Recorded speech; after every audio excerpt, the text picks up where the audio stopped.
Thursday, everyone. Welcome to another edition of the Foundation for Free Enterprise Education's live speaker series. We hope you have had a great week. If this is your first visit to our live series, welcome, and thank you for joining us. These live sessions will provide you with a sneak peek of one of the very special and important parts of the PFEW experience, our motivational speakers. Motivating and inspiring youth is their job and their passion. Thank you to all of them for participating in our virtual outreach. Before we introduce you to tonight's speaker, just a few reminders. As you listen to tonight's message, if you have questions or comments, feel free to share them with us in the Q&A box. We will be monitoring your questions and get to as many of them as possible after our speaker's remarks. Please note that questions or comments can be sent anonymously, so don't be afraid to share your thoughts. Since this event is being held as a webinar and not a meeting, one-on-one conversations between our speaker and the audience are difficult. Therefore, at the end of this event, we are excited to offer an open virtual meet and greet session using a separate meeting link. You can find the link to this session in the chat section now. 5 minutes after we end this webinar, we will log into the meet and greet along with our speaker, and you will have the opportunity to ask questions and speak directly with David. The meet and greet session will not be recorded, so please know the conversations during that session will not be shared. We look forward to seeing you there. So thank you for participating. We look forward to gathering every Thursday evening through the summer. Please check out our website at pfew.org for more information about past events, future speakers, and our taped interview content. Sit back, relax, and enjoy tonight's message. Ladies and gentlemen, Mr. David Flood. He developed typically for the first, 12, 14 months, and he gets to be 14 months old and he stops making any kinds of noises. He stops speaking. And he didn't speak again until he was 5. And now he won't shut up. Like he just talks, like he's probably called me 4 times since I've been talking to you. He's a funny kid.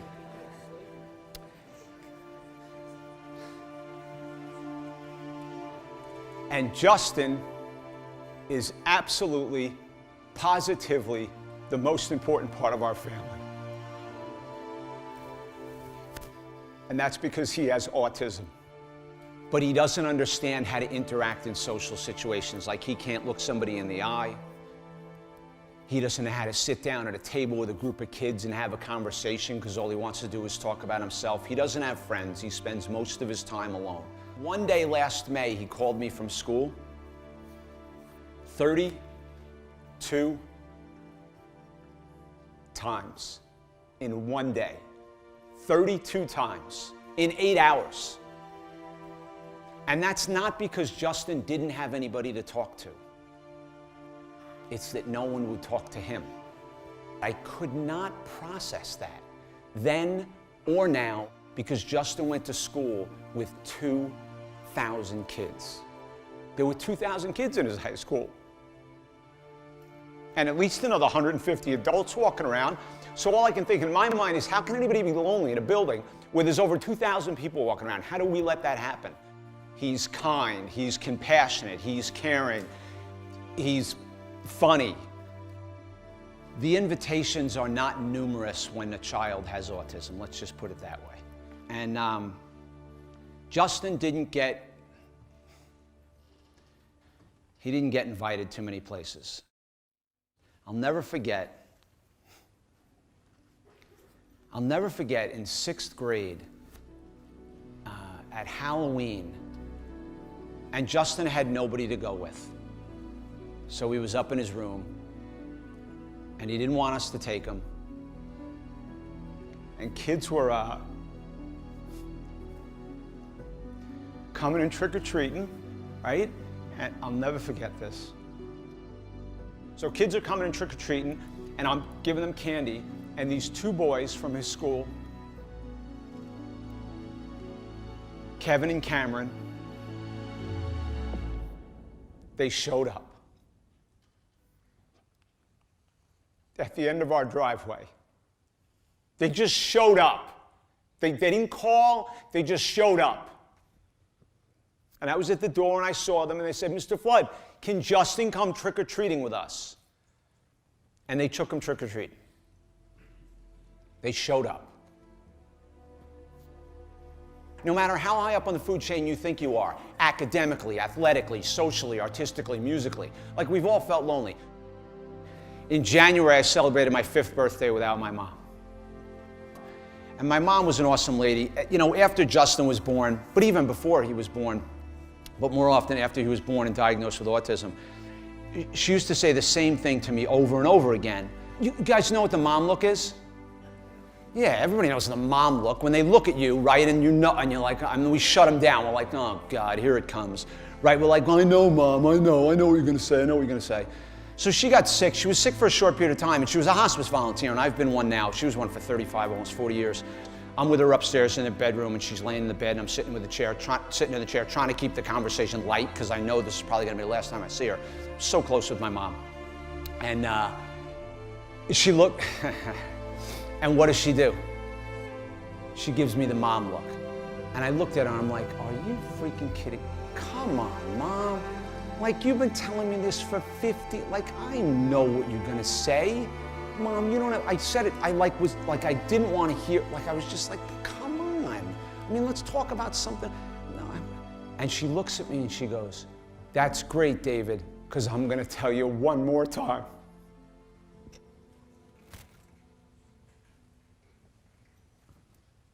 She'd look at me and she'd say, your life is not about you. Your life's not about you. Your life is about Justin. Your life's about Sarah. Your life's about Mary, your wife. Your life's about your brothers and sisters and your friends and your family and the kids you get to go out and talk to. Stop thinking your life is about you. Like, if your life were about you, you could take this and go live in a cave. But you can't. You need people.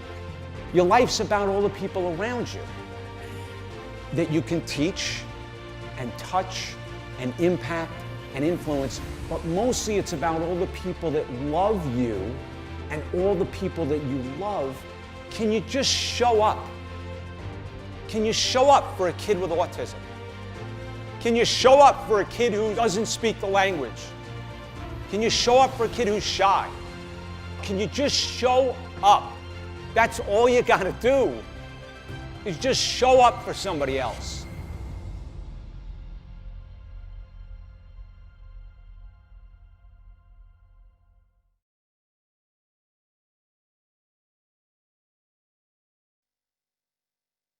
That's all I got, guys. Sorry, that's the end of my whole presentation. It is so awesome to be with all of you this evening. And I just want to give you a couple of parameters before I start. Michelle and Scott and Karen and Liz and Amber and Mike and everybody at PFEW know this about me. 8 o'clock is way past my bedtime. I usually go to bed at about 7:30 at night. So if I yawn tonight, it's not you guys, it's just past my bedtime. I promise I won't do that. The second parameter in conjunction with that is I'm allowed to have coffee because 8 o'clock is past my bedtime. And the other parameter is that I had on Monday morning, I had hernia surgery. So I have a fairly large incision in my lower left abdomen this evening that I'm dealing with. So if I wince, move funny, pause, hesitate, or make any kinds of strange sounds, you guys will understand why. I hope I won't have to do that though. So, but I did take some, medication, some Tylenol before I started. So you guys need to know a few things about me. And I want to talk about, that video a little bit. I shot that video at PFEW, at Penn College last August. And the reason that I did that, because I could have selected those of you who are on, on this webinar tonight, who've been, a volunteer, and I know many of you are students and haven't gotten a chance to experience PFEW yet, but those of you who've been to Penn and like them in college know that the auditoriums are not exactly amazing. They're a little bit old. They are what they are. And that's obviously not the reason that I shot the video there. I could have selected a beautiful venue, probably a new school or something like that, a high school, or wherever I was, traveling around the country. I have hundreds of opportunities to do that. But the reason that I decided to shoot the video at PFEW was because of the audience. Because the kids that attend, and the staff and the volunteers, but especially the kids, especially the students, and I'm going to group you all into this as well, are amazing. They are kind, they are compassionate, they are fun, they are smart, they are loving, they are forgiving. If you make a mistake in your talk, they laugh at the appropriate times. I've been speaking at PFEW for 5 years now, I believe. I've spoken 18 or 20 times at least. But they laugh at the appropriate times, and they're quiet at the appropriate times. And there is never a line of less than 20 students after I speak to come up and speak to me. I usually spend at least an hour or two after my speeches. So there wasn't even a second choice of where that I would, where I would shoot that video. And so I did that for so many reasons. And as you can see, the video came out extremely strong. You can see the looks on the people's faces. And I feel a little bit strange showing you, and telling you about the background in the beginning. I save a lot of those things usually for the end of my talk. So what I want to do with the time that we have together, and I'm looking forward to hopefully chatting with a few of you later on. I'm not going to keep you for an hour. We might go till 8:45, 8:50, and then break for a few minutes. And then if some people want to come and speak to me individually, that would be great. I want to talk to you a little bit about what I talk about in schools, and then what's important, what I think is important, what I hope is important for all of us right now. And before I go any further, I want to wish everybody Merry Christmas, because today feels like December 25th rather than June 25th. I have no idea what day it is anymore. I used to care, and then I didn't care, and then I cared. It's a very, very, very strange time that we're in right now. And I will probably share some things, because I always talk about right where I am, and I'm struggling now. Obviously, I just had surgery on Monday, but I always talk about right where I am and where my head is at, and with all of the difficult things that our society has experienced right now: pandemic, race relations, pandemic, race relations, pandemic, race relations, politics. I didn't even throw that one in there. In that pot, that kettle that's boiling right now. I consider myself to be a fairly stable person mentally most days, 6 days out of 7 during the week. But I know that there are some people who I'm struggling. So I know there must be some people who are really struggling. So I want to talk to you a little bit about what I talk about in schools, and then give you some things to think about that I feel very strongly that are important right now. So when I speak in schools, guys and girls, I typically give students 3 challenges to work on. And what I will do is tell a story, typically about Justin or about my family, myself, my daughter, my wife. And then I will tell a story, give a challenge, make a point, wrap the challenge within that story, and give kids a call to action. So I hope that you take something away from my talk this evening, and that you've taken away something from the 2 talks prior to mine and the last 2 Thursdays, that you can implement in your life, that will help you in your life, because that's the goal of PFEW and of all the speakers that are here, is to help you. And Pennsylvania kids mean so much to me. They truly do. I honestly believe that the state that I've spoken in almost 40 states now, and Pennsylvania, I believe, is number 1.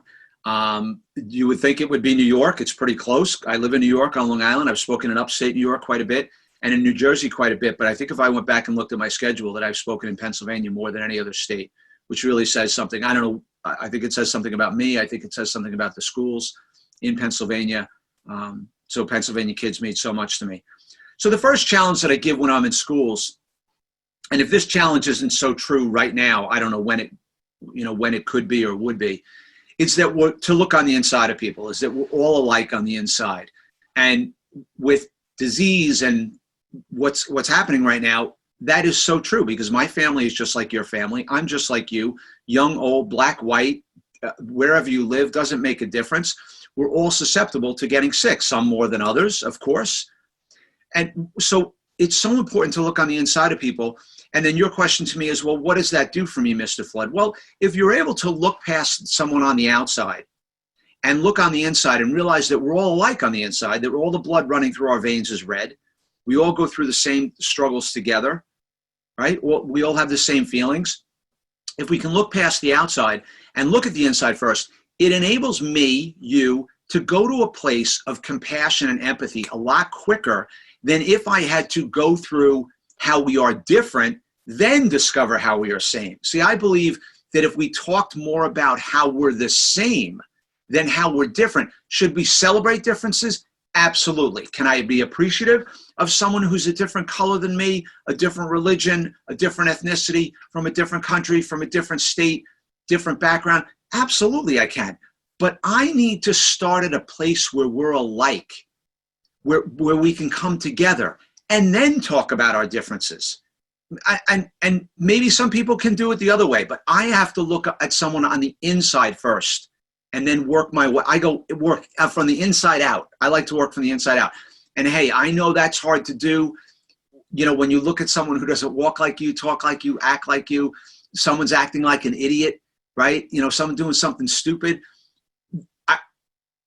And you look at them and you say, man, that person's an idiot.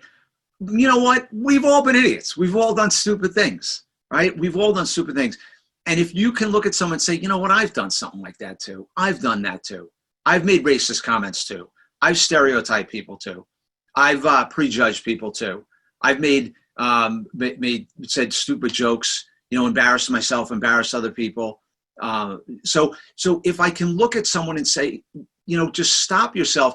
And the other thing that it does, when you go in with that mindset that someone's just like you, I believe, and in all the reading I've done, we give off an energy that's disarming. And that's the reason why, you know, you guys saw in the video where I'm vulnerable and emotional and I cry in front of kids, and I have no problem doing that. Because when you show, and I know it's hard for young people to be vulnerable in front, and I totally get that. It's hard for a lot of people to be vulnerable. I happen to think it's one of my strengths. But when you can be vulnerable in front of people, it disarms you, and it disarms them, and they say, wow, this person's being vulnerable. They're safe. They're not going to hurt me. They're being vulnerable. They're sharing something very intimate with me and allowing themselves to open up to me. They're safe. They're not going to hurt me. They're being vulnerable. So why shouldn't I be? That doesn't mean you have to open up to them, but that's all part and parcel to looking at someone on the inside. So it's so important. Look on the inside, work from the inside out. I don't know of anything else that will bring us together. Maybe there's people I hope there's people who are smarter than me, you know, that are going to solve these problems. And I think they're going to go on for a long time, but hopefully people will come together. You know, usually out of pain and struggle, something good comes out of that. The second challenge that I give when I'm in schools, and part of me wishes I had an opportunity to speak to all of you guys before, throughout this crisis. I don't know what stage, we're in phases and stages. Pennsylvania is in right now. New York is in phase 3. And now I don't know what phase you guys are in, but anyway, but I wish I had a chance to talk to you when we were in the middle of this crisis, because I would have, and I would still do this, encourage you to maybe reconnect with the teachers and the adults in your school. When I'm in a school, I insist, I encourage, I challenge kids to reach out and say thank you to and show respect for 2 adults in the building, because I believe that every kid should have at least 1 to 2 what I call go-to people that they can go to in the school. If you have a problem, who are you going to? You're not calling your mom and dad when you're in school. Who are you going to talk to? I don't care if it's a custodian, a lunch lady, a counselor, the nurse, a principal, an assistant principal, a teacher, it could be a secretary in the office, and the bus driver, the resource officer, whoever. You should have someone that you can go to that's safe in your school that you can go to and talk to when you can't call your mom and dad. I am so big on mentorship. And because and including the staff at PFEW, what anybody who works in a school It's a service business. No one's working in a school for the money. No one. No, trust me, no one's working in the school for the money. They're there because they love kids. And it's so important that you connect with them. And that's important, one, because they can give you perspective on problems. You know, I was in a school a few months ago. I haven't spoken, by the way, since March 6th at a school in Washington, D.C. But I was in a school this past winter. I think it was January, February. And I was in a middle school.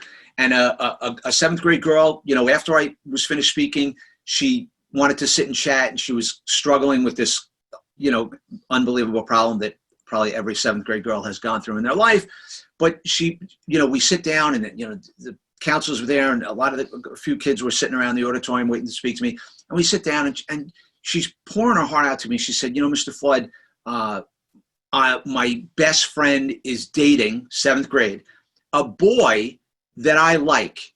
And I'm like, you know, wow, that's really common. And she said, well, here's the catch. She doesn't even like him. And I said to her, all right, okay. So I'm listening to her and trying to be really present for her. And she says, so I said to her, how many of your female teachers have you gone to with this problem to talk to them? She said, oh, none. They'd never understand. And I just sat there shaking my head and I said to her, I guarantee that if you lined up 10 of your female teachers, 9 of them would say to you, I know what you're talking about. I went through that same thing in middle school. See, because we're afraid to open up to someone. But the truth is, and here's the thing, if the adults didn't go through what you went through, they went through something similar with the same feelings. So never be afraid. Never be.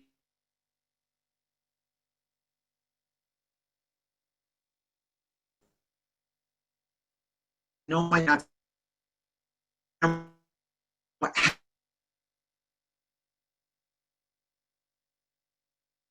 Through it was, you know, the teachers or the students or, you know, everybody did. But teachers to have to teach you remotely and then manage their families and be at home with a barking dog and kids who are your age or younger that they have to manage and there's food, right? And then they have to lock themselves in a room to teach, right, to go online with you all and teach you. Any way that you can just, maybe there's a way, and I'm assuming you guys are done with school. It's the end of June, you should be. Who knows, maybe school's going on all summer. I don't even know what date it is anymore. I thought it was Christmas earlier.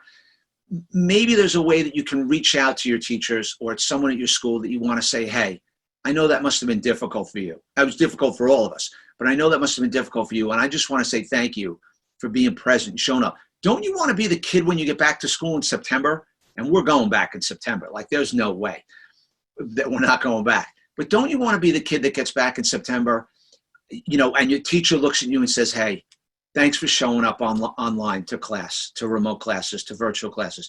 Thank you for, you know, for helping me out with that technical thing when I couldn't unmute myself or whatever. Don't you want to be that kid? So second challenge, thank 2 adults. And when you get back, you should have 2 adults that you're connected to when you're in school. I don't care what grade you're in.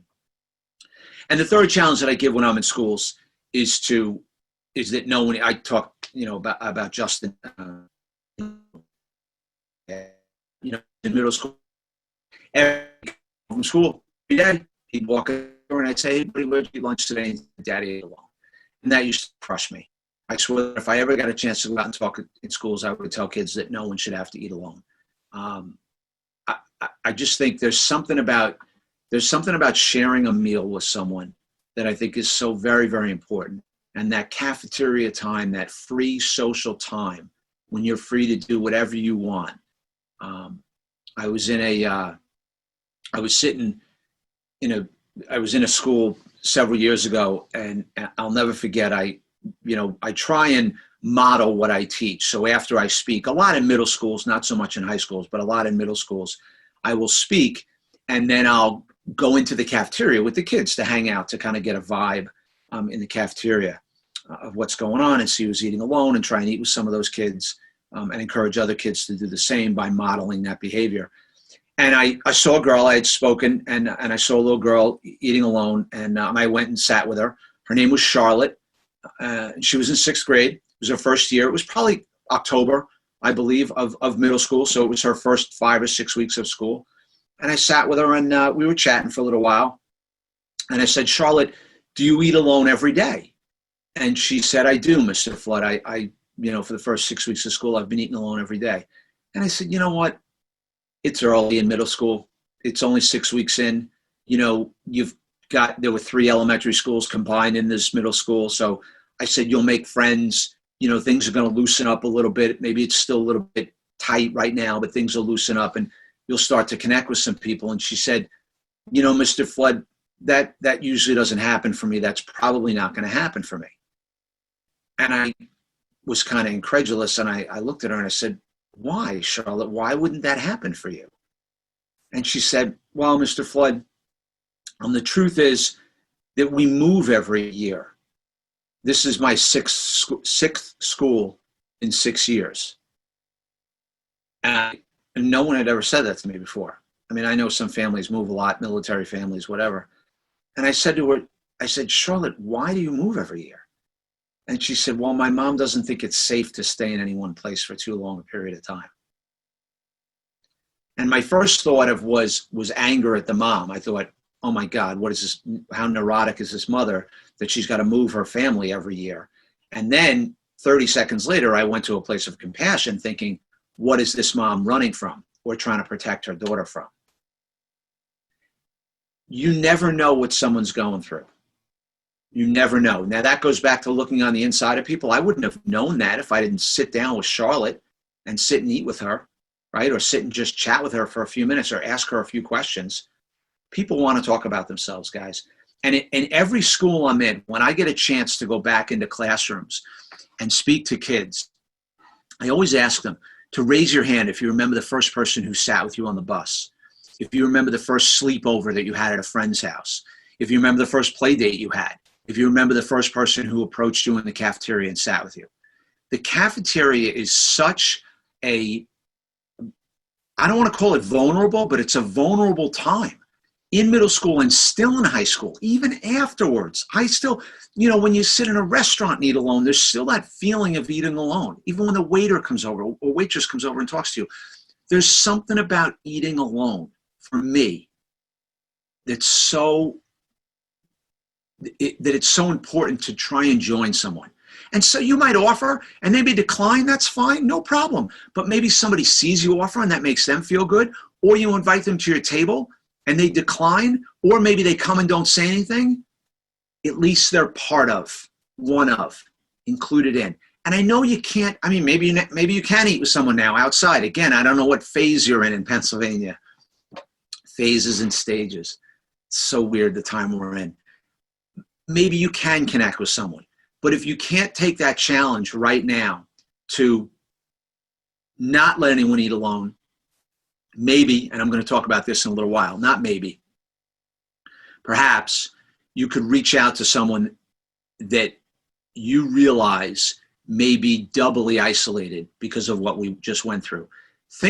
Just take a second and think about all the kids in your school who were isolated before the pandemic. Like they were kids who spent a lot of time alone. They were just kind of, outside the whatever. They were just separate from. And think about them now and, where they might be at now or where they were for the last 90 days or 100 days or however long it's been since we've been out of school. And when someone comes into your head, that's a sign, I think, from the universe to reach out to them.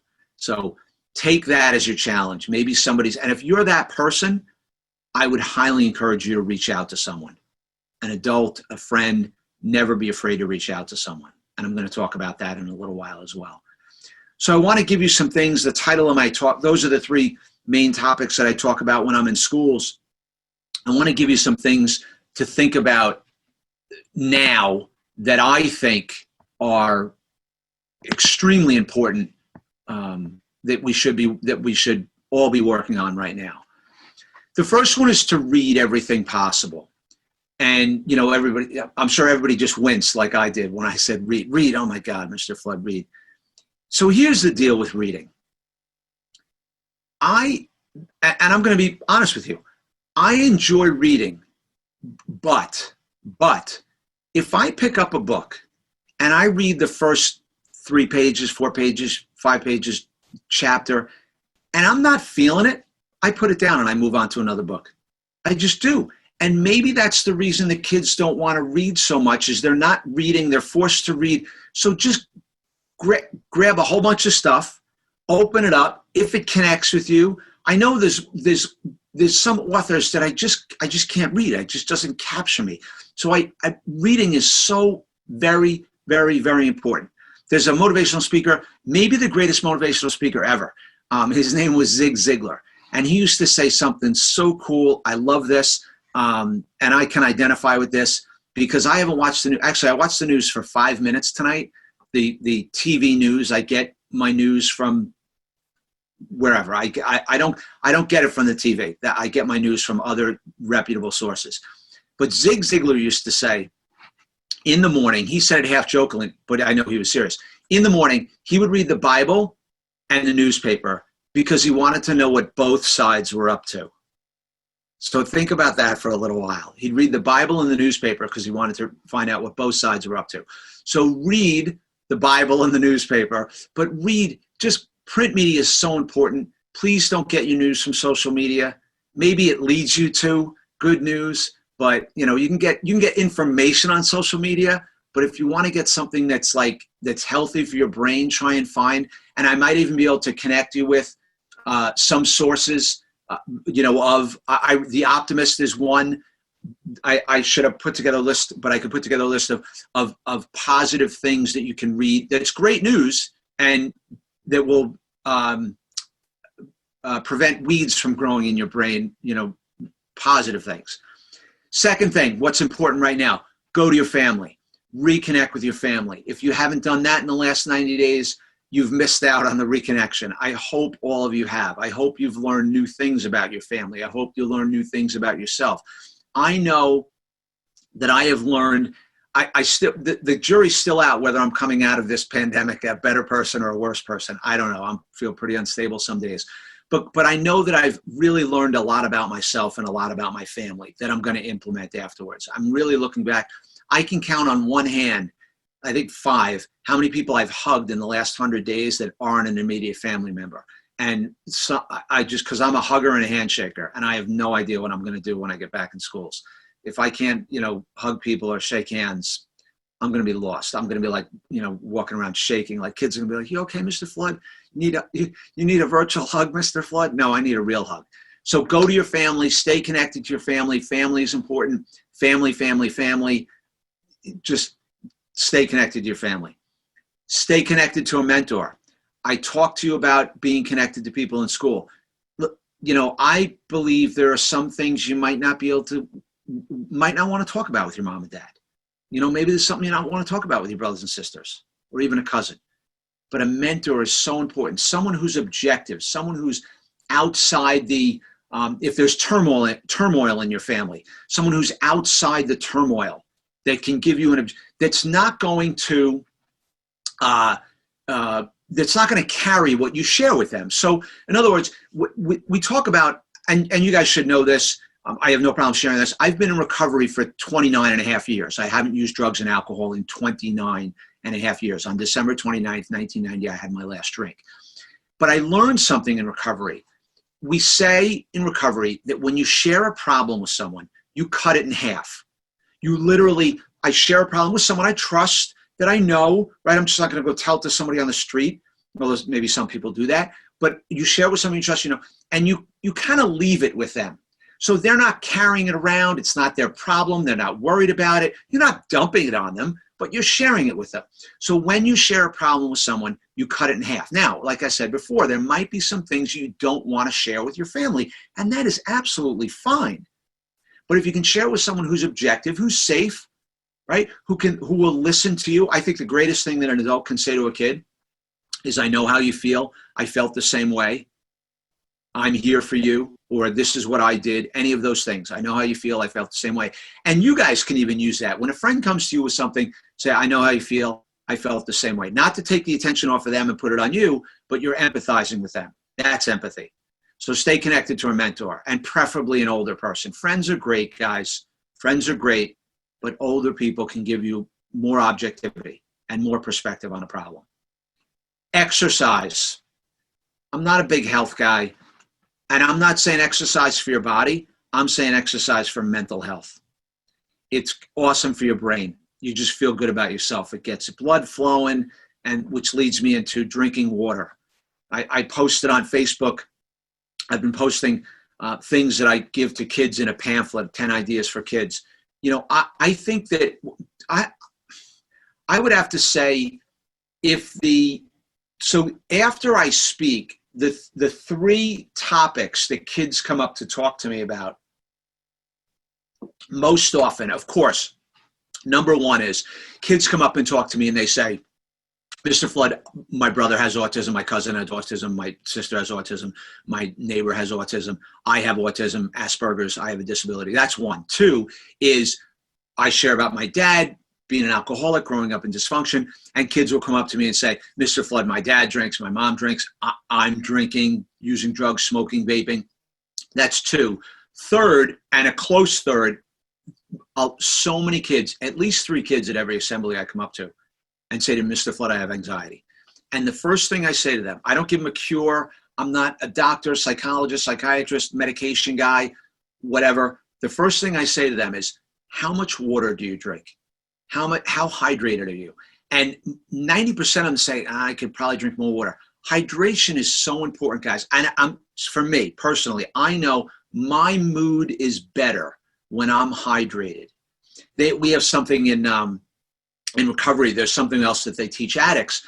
They say HALT, H-A-L-T. And what HALT stands for, H is hungry, angry, lonely, tired. When you become any combination of those 4 things, like if you're hungry and angry, you guys have all seen the Snickers commercial. I think they still show it once in a while. When you're hungry and angry, you're not yourself. When you're lonely and tired, you're not yourself. I know for me, and especially my wife, when I'm lonely, my loneliness coupled with anger, I'm like screaming. I'm like on the verge of kicking the dog. If I have to be very careful of allowing myself to get any combination of those 4 things, HALT, hungry, angry, lonely, tired.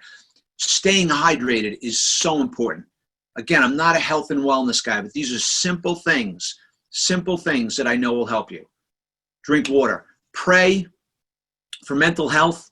I'm not going to give you a religious sermon, but prayer. And here's something, I love this, and you don't have to be practicing or trying to pray is praying. It just is. So prayer for mental health, meditation for mental health.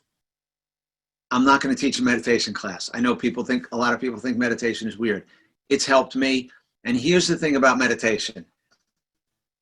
Meditate, and you can say you heard this from me. I don't know if I came up with this, but meditation is not for the time that you're in the meditation. It's for the time when someone's bothering you. It's for the time when someone's ignoring you. It's for the time when someone's tailgating me on the highway.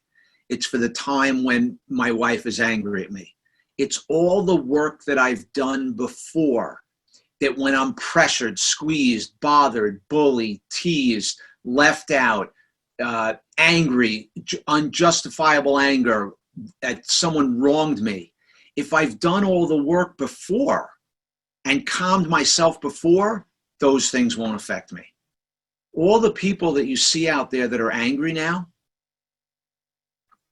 I'm not saying their angers, and justifiable anger is a very dangerous thing for an addict. Self-righteous anger can kill you because you're so angry that it goes within, and then you justify, I can go out and have a drink, I can go out and use to make myself feel better. So all of those people that you see that are so angry right now,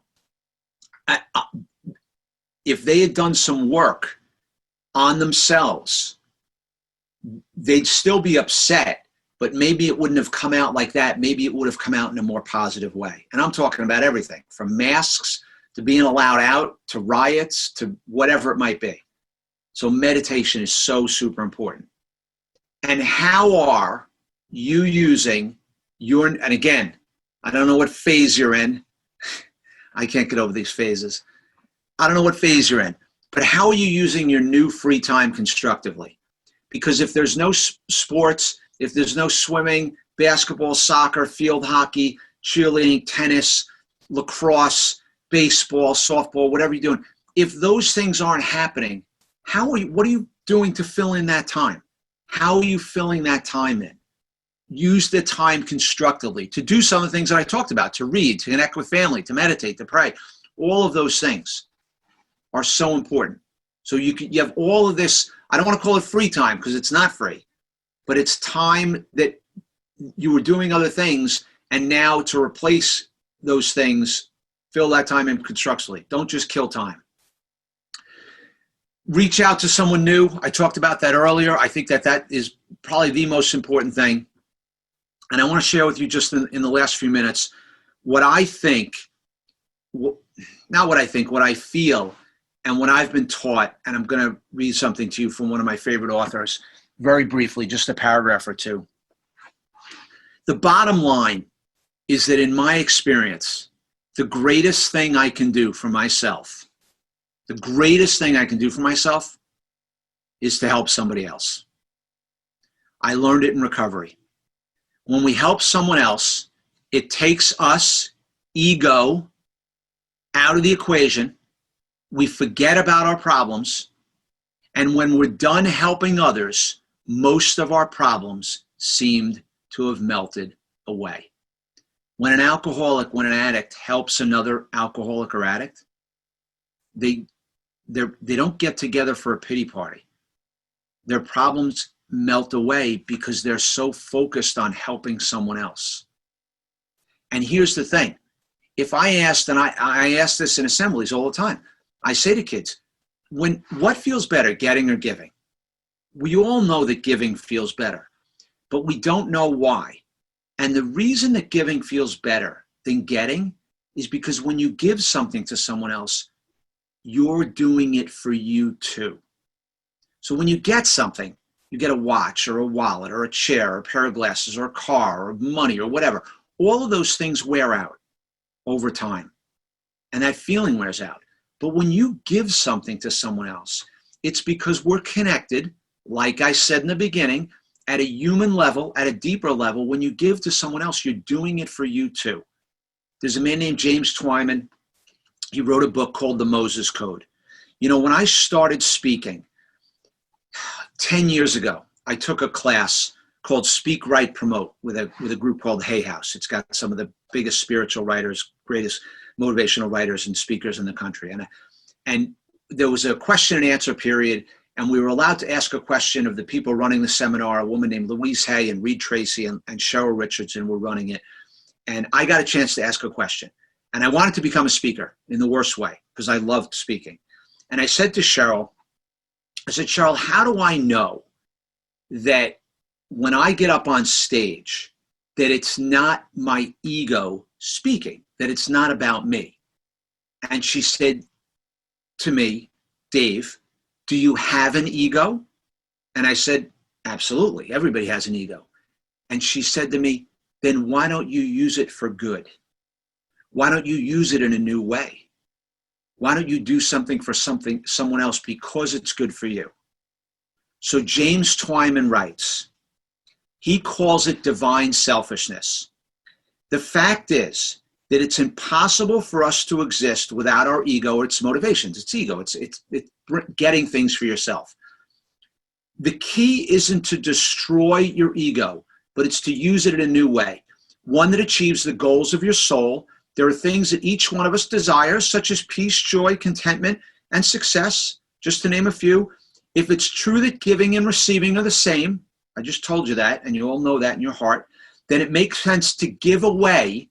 I'll say it again. It makes sense to give away what we most want. So if your highest goal is to be happy, make others feel happy. I'm going to pause for a second because you all know when you make someone else feel happy, you feel happy. Why? Because of what I just told you 5 minutes ago. You're connected to it at a deeper level with that person. The more happiness you spread, the more you'll experience.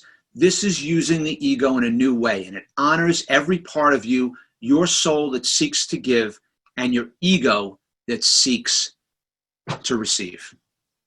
Give away what you most want, but do it without expecting anything in return. If you want peace, help someone find peace. If you want happiness, help someone else to be happy. If you want love, share all your love with someone else.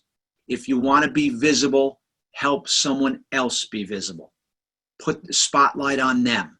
Look at them and watch what will come back to you. I guarantee it works.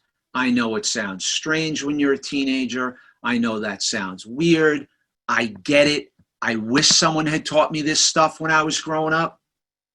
But I'm telling you, it works. It truly, truly works. Look on the inside of people. That's why I love PFEW so much, because everyone that's part of this organization is an inside out person. They work from the inside out. And I will leave you with this from Neil Donald Walsh. And I'm looking forward to hopefully chatting with a few of you in the room. I don't know what they call it afterwards. See yourself in those around you and ask, what can I do for you to make this moment better for you? And in so doing, make it better for both of us. I hope that I've made this moment better for you, this last 40 minutes or so that we've been together, because I know when I walk away from a talk, I always question, I always ask myself, boy, who got more out of that speech? The kids or me? And usually it's me. Guys, I'm honored, I'm humbled to be part of Pennsylvania Free Enterprise Week. I can't say this strongly enough. I hope that I get a chance to interact with some of you in phase 11 or phase 37 next July, when PFEW, July of 2021, when PFEW starts up again. I will be at Lycoming College. I'll be at Penn College next year. And I hope I see all of you there. I really, really do. Thank you, guys. I hope everybody has an awesome evening. Thank you so much.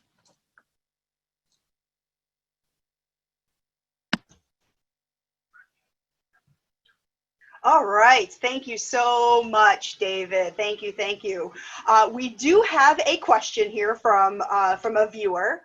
And the question is, how might a young person vet a confidant? Vet a confidant.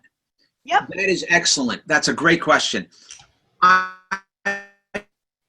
start, Michelle, and person who asked the question, I would start by asking or talking about non-vulnerable or non-personal subjects and see if you can find a way that you can make a connection. So many kids come to me, and I never prejudge, Michelle, so many kids come to me and they'll say to me, Mr. Flood, can I talk to you about a friend of mine? Now that might be code for they're talking about them, but you can approach someone in that way. And the bottom line is this, I think it's a feeling. I really do. If you get a good vibe from your teacher, if you get a good vibe from the secretary in the office, you can see it in their eyes. You can feel it, the air that's around them, that you can share something with them. And I honestly believe, I really do, that if you went to any administrator or any of the counselors, and if you can tell by their body language that they are a safe person. I truly want to believe in people's better nature, that everybody in your school is safe. But I think this person I'm saying this to, if you listen to your gut and the person that you thought of said, you know what, like I'm saying this to you right now, I hope you're feeling this.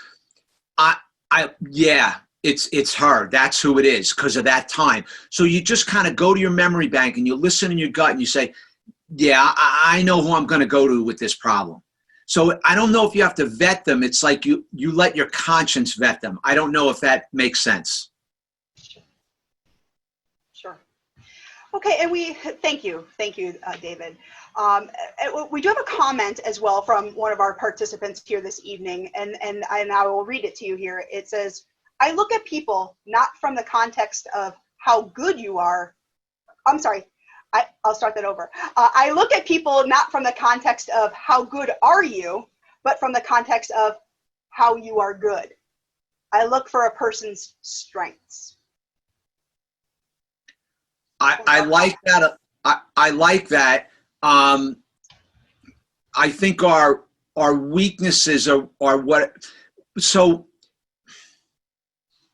I always, when I try to help someone, I think you got to start with weakness, because I think you can't start with success. You could start with strengths, but I think if you're trying to help, and to look at someone that way as a mate is great. If you can look at someone strictly for their strengths and not for their weaknesses. But if you find yourself in a situation where you're trying to help someone who's struggling, you've got to start with the struggle. So I can't talk to you about success until I've talked to you about the struggles I've been through, because most people identify with struggle first before they identify with success. But if you're able to look at someone's strengths before their weaknesses, absolutely. I just want to look at how we're the same. Strengths, weaknesses, humanness. Very good. Thank you, David. And that is all that we have for our questions currently in our comments.